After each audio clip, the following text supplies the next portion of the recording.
ಸಿದ್ದರಾಮಯ್ಯ ಮೇಲೆ ಪ್ರಾಸಿಕ್ಯೂಷನ್ಗೆ ಕೈ ಕಿಡಿ. ಸರ್ಕಾರ ಬೀಳಿಸೋಕೆ ಯಾರ ಕೈಯಲ್ಲೂ ಆಗಲ್ಲವೆಂದ ಡಿಕೆ ಶಿವಕುಮಾರ್.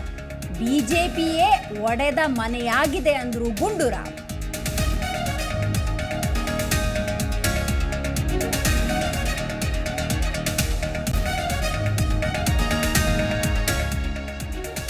ಮೋದಿ ಸರ್ಕಾರ ಸಿದ್ದು ಸರ್ಕಾರ ಬೀಳತ್ತೆ. ನೆಕ್ಸ್ಟ್ ಡಿಕೆ ಶ್ರೀ ಸಿಎಂ ಗದ್ದುಗೆ ಇರ್ತಾರೆ. ಗಡೆ ದುರ್ಗಾದೇವಿ ಪೂಜಾರಿ ಕನಸುವಾಣಿ ಬಹಿರಂಗ.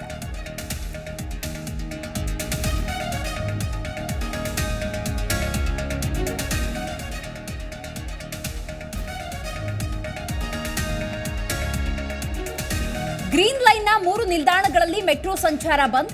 ನಾಗಸಂದ್ರ, ದಾಸರಹಳ್ಳಿ, ಜಾಲಹಳ್ಳಿ ಸ್ಟೇಷನ್ಗಿಲ್ಲ ಸಂಚಾರ. ಮೆಟ್ರೋ ಇಲ್ಲದೆ ಪ್ರಯಾಣಿಕರು ಆಟೋ ಕ್ಯಾಬ್ಗಳ ಮೊರೆ.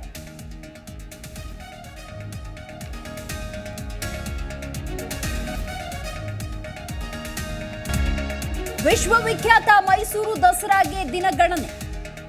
ಅರಮನೆ ಆವರಣಕ್ಕೆ ಪ್ರವೇಶಿಸಿದ ಅಭಿಮನ್ಯು ನೇತೃತ್ವದ ಗಜಪಡೆ. ಪೂಜೆ ಸಲ್ಲಿಸುವ ಮೂಲಕ ಭವ್ಯ ಸ್ವಾಗತ.